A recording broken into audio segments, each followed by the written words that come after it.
Hello दोस्तों। आज 11 दिसंबर 2023 है, सोमवार, एक नए हफ्ते की शुरुआत। सुबह के करीब करीब 9:30 बजे हैं और आइए देखते हैं आज मार्केट में क्या चल रहा है। तो जैसे कि आप देख रहे हैं, ये निफ्टी का चार्ट है। पिछले कुछ दिनों में ये निफ्टी काफ़ी तेज़ी से ऊपर गया और अब ये थोड़ा सा सेटल डाउन होना शुरू हुआ है। मतलब आसार है कि ये करेक्शन की तरफ जाएगा, हो सकता है थोड़ा सा नीचे जाए। लेकिन आजकल क्या है, मार्केट का कुछ कह नहीं सकते।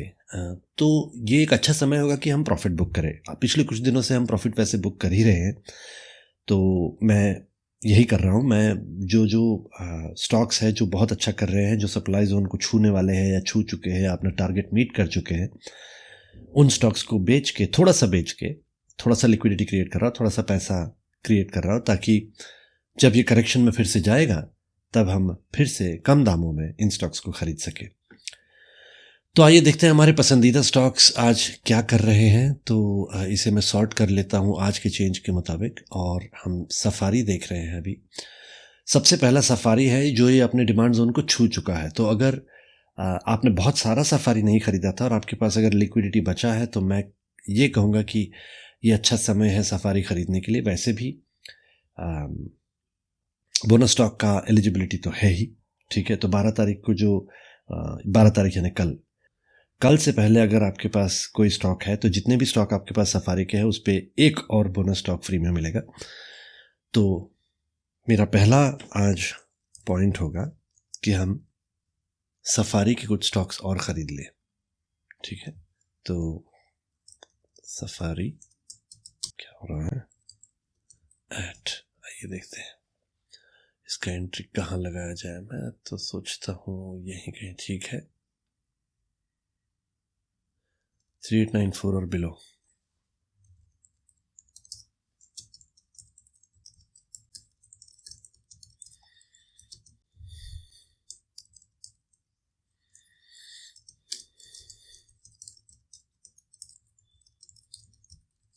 ठीक है, अगला स्टॉक देखते हैं। अगला स्टॉक है एशियन पेंट, जो कि थोड़ा नीचे है, हल्का सा ही नीचे है और ये करेक्शन मोड में है। ये काफ़ी दिनों से ऊपर जा रहा था, अभी नीचे जाना शुरू हुआ है। आसपास में वैसे तो कोई लेवल है नहीं। यहाँ पर एक डिमांड जोन था, लेकिन वो डिमांड जोन अभी भी वैलिड तो है। तो आइए देखते हैं इसमें हम एंट्री क्या लगा सकते हैं।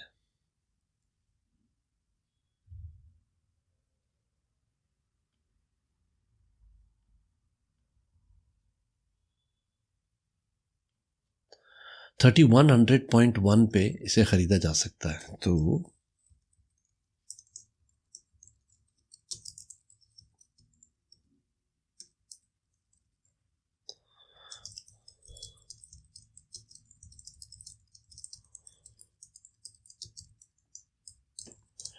थोड़ा सा ख़रीदेंगे, इसलिए कि अगर ये यहाँ से लौटा नहीं, चांसेस वैसे कम है, यहाँ से लौटने की गुंजाइश काफ़ी है, क्योंकि ये अपवर्ड ट्रेंड में है। और अगर ये नीचे चला जाता है इतने 3100 तक, तो फिर वैसे, लेकिन इसका DATR क्या है, 44 रुपीज़, या आज तो 3100 के आसपास तक नहीं जाएगा। तो ये वाला अभी फ़िलहाल हम डिलीट कर देते हैं।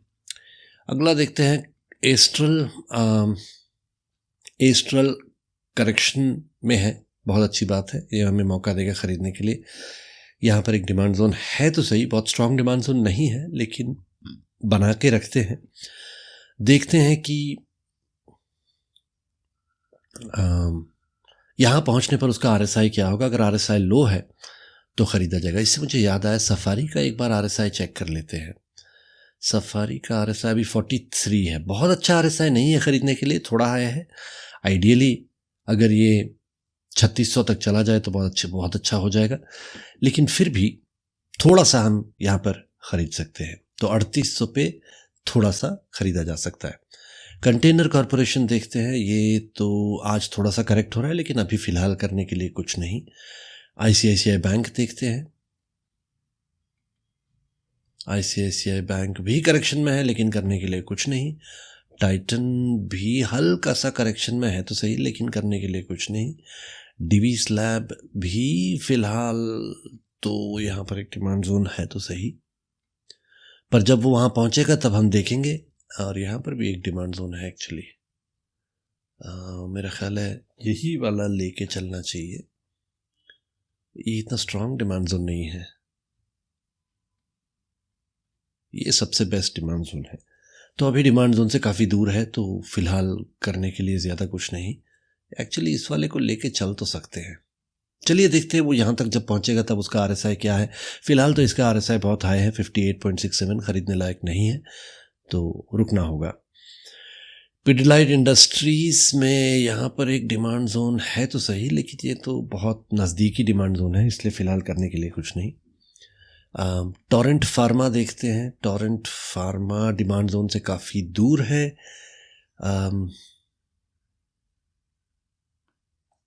चल यहाँ पर एक और डिमांड जोन है, लेकिन बहुत स्ट्रॉन्ग डिमांड जोन नहीं है, इसलिए इसको डिलीट ही कर देते। देखते हैं बजाज फाइनेंस भी डिमांड जोन से दूर तो है, 117 का DATR है इसका।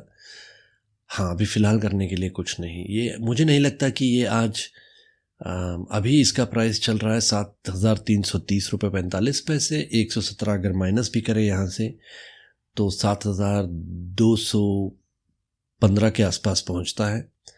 हमें जाना है 7,100 तक, तो फ़िलहाल करने के लिए कुछ नहीं।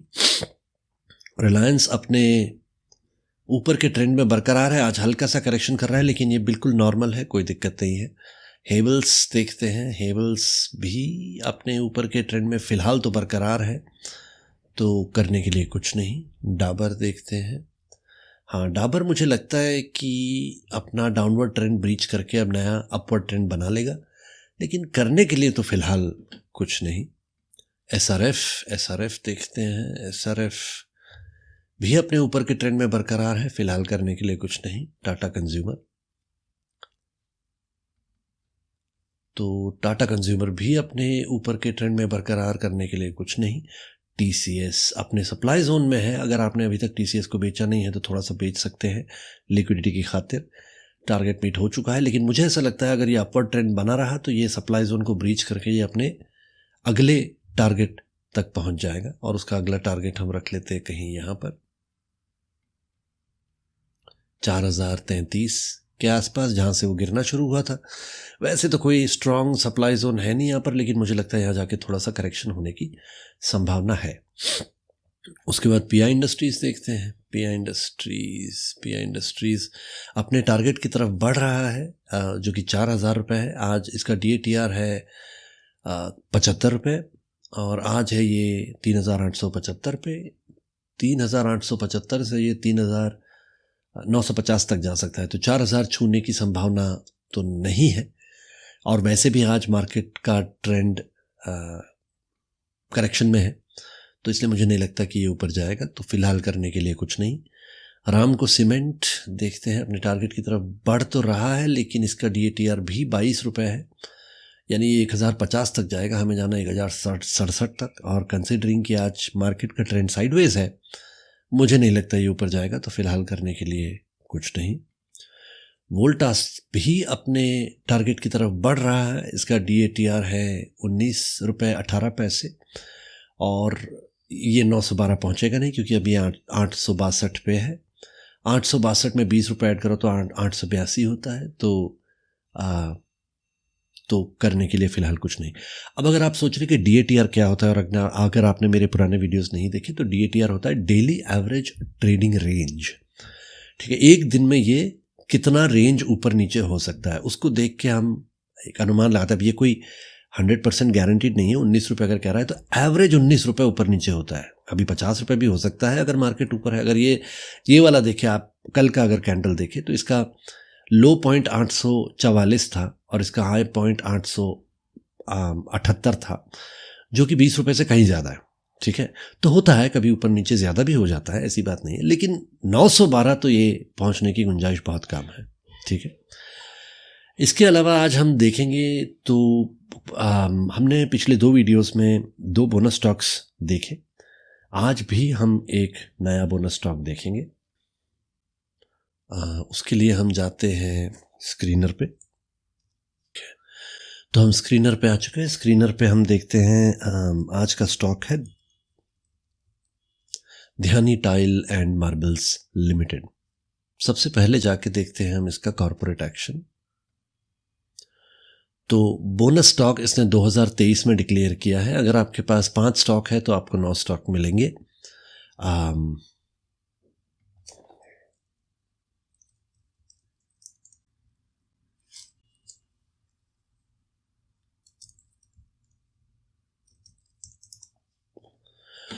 आइए न्यूज़ देख लेते हैं।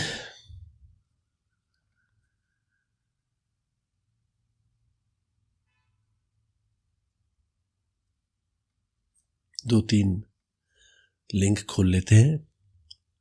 तो ये कह रहा है कि शेयर प्राइस ये वो 5% लोअर, फलाना फलाना। एक minute. Then it is a small cap stock having a market cap of 40 rupees 91 paise. Last week on December 8, this. ठीक है। Tomorrow the company will issue bonus equity shares to the eligible shareholders in the proportion of 9 equity shares of rupees 10 each for every 5 existing shares of rupees 10 each. तो आपके पास अगर 5 रुपए का 5 share है, उसके बदले आपको 9 शेयर बोनस शेयर मिलेंगे। ये लोग न्यूज़ में कह रहे हैं।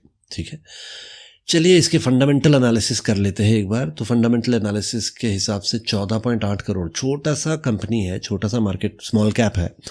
इसके करीब करीब 15 करोड़ के आसपास मार्केट कैप है।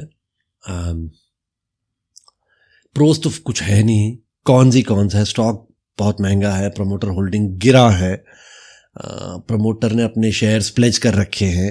अब प्लेजिंग का मतलब होता है कि अगर प्रमोटर्स को पैसों की ज़रूरत पड़ती है तो वो अपने शेयर्स प्लेज करके, यानी शेयर्स के बदले पैसा उठाते हैं, और ये एक बहुत अच्छी बात मानी नहीं जाती। कंपनी के डेटर्स डेज बहुत है, 524 दिन लगते हैं उनको अपना उधार वापस करने में, और वर्किंग कैपिटल डेज बढ़ा है। मतलब बहुत पहले से आपको पैसे का बंदोबस्त करना पड़ता है काम करने के लिए। तो पहले 26 दिन में उनका काम हो जाता था। 26 दिन पहले अगर उनके पैसे मिल जाए तो अपने प्रोजेक्ट्स एग्जीक्यूट कर पाते थे। अब 62 दिन लगते हैं। तो ये बहुत बुरी बात है। मार्केट कैप में ऑब्वियसली ये बहुत नीचे है। इसका हम लोग प्रॉफिट एंड लॉस देखते हैं। सालाना सेल्स इसका पहले 0.08 करोड़ था, मतलब 8 लाख। उसके बाद 9 करोड़ पहुंचा, 7 करोड़, 14 करोड़, 20 करोड़, फिर 9 करोड़ और 13 करोड़। तो ये ऊपर नीचे होता रहा है। ये बहुत अच्छी बात नहीं है। प्रॉफिट तो इसका मतलब बेकार सा ही है, कुछ खास अच्छा नहीं है। 0 0 0, फिर लॉस किया, फिर 30 लाख का प्रॉफिट किया, फिर 8 लाख का लॉस किया, और ऐसे ही चलते आ रहा है। इक्विटी कैपिटल भी इसका कुछ खास अच्छा नहीं है। कैश फ्लोज ख़राब है। रेशियोज़ भी बहुत अच्छे नहीं है। डेटर डेज बढ़े हैं, ये तो हम देख ही चुके हैं पहले ही। प्रमोटर शेयर पहले 67% था, अभी 59% हो गया है, मतलब करीब करीब 7% गिरा है। देखना यह है कि ये किसके पास गया है। तो FIIs ने, एक्चुअली ये FIIs के पास गया है। तो ये जो 66% शेयर प्रमोटर्स का गिरा था, ये FIIs के पास गया है। तो पहले 0 था, अभी इन्होंने इन्वेस्ट किया है। नहीं, ये FIIs के पास नहीं गया, सॉरी, FIIs के पास तो पहले से था। इनफैक्ट FIIs का शेयर गिरा है, 7% से 6% हुआ है। तो ये बहुत बुरी बात है। और ये गया है पब्लिक के पास 33, 26 और फिर 26 से 34। मतलब FIIs और प्रमोटर्स दोनों ने ही इस शेयर को बेचा है, और इसका मतलब पब्लिक के पास गया। पब्लिक को तो कुछ पता होता नहीं है, वो तो जो मन में आए खरीद लेते हैं। तो ये बहुत बुरी बात है। इस शेयर में पैसा लगाना अच्छी बात नहीं है। फंडामेंटल्स के हिसाब से ये कोई अच्छा शेयर नहीं है, और शॉर्ट टर्म प्रॉफिट के लिए भी मैं इस शेयर को हाथ नहीं लगाऊंगा। चलिए, देख ही रहे हैं तो हम इसे टेक्निकल स्टैंड पॉइंट से भी जल्दी से देख लेते हैं। तो ये ध्यानी का स्टॉक है। ये डेली चार्ट है इसका, एक मिनट। और ये 2 दिन पहले बोनस शेयर जब डिक्लेयर हुआ, ये डन से बहुत ऊपर चला गया, लगता है बहुत सारे लोगों ने इसे ख़रीदा। उसके बाद ये नीचे गिरते चला गया, अभी 98 के आसपास है। तो इसका RSI अभी बहुत हाई है, 64 रुपीज़ है। तो इसे ख़रीदने का कोई सवाल ही पैदा नहीं होता। अगर इसको मंथली देखे तो मंथली चार्ट इसका ऊपर नीचे होते रहा है, और अभी काफ़ी बड़ा है। और ये बहुत पुराना स्टॉक नहीं है, अब 2022 में से ही हमारे पास इसका डेटा है, इससे पहले इसका कोई डेटा नहीं था।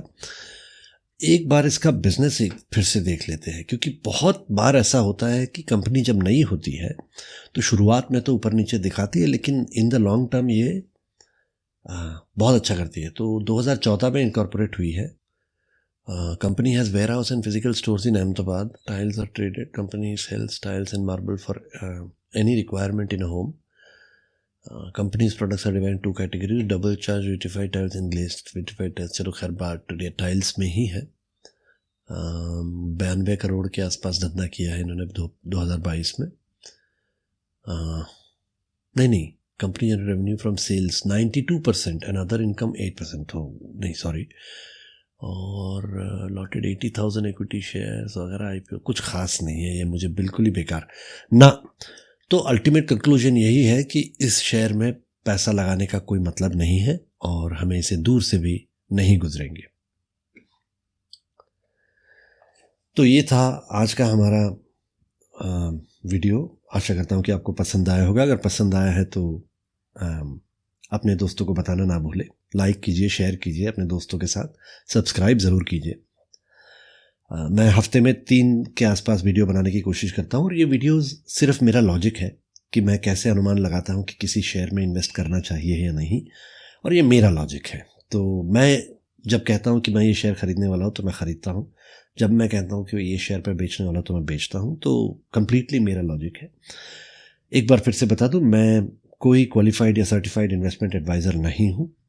कोई भी डिसीजन लेने से पहले अपने इन्वेस्टमेंट एडवाइज़र से, अपने फाइनेंशियल एडवाइज़र से बात ज़रूर कीजिए. शेयर मार्केट में कोई गारंटी नहीं होती, कभी भी कुछ भी हो सकता है. इन वीडियोस को बनाने का मेरा उद्देश्य सिर्फ यही है कि मेरा एक लॉजिक है जिससे मैं इन्वेस्टमेंट करता हूँ और मेरे दोस्तों को ये पसंद आता है. और अगर आपको भी मेरा लॉजिक ठीक लगता है तो यही आशा है कि आप, मैं, मेरे दोस्त, सभी लोग ढेर सारा पैसा बनाते रहें. धन्यवाद.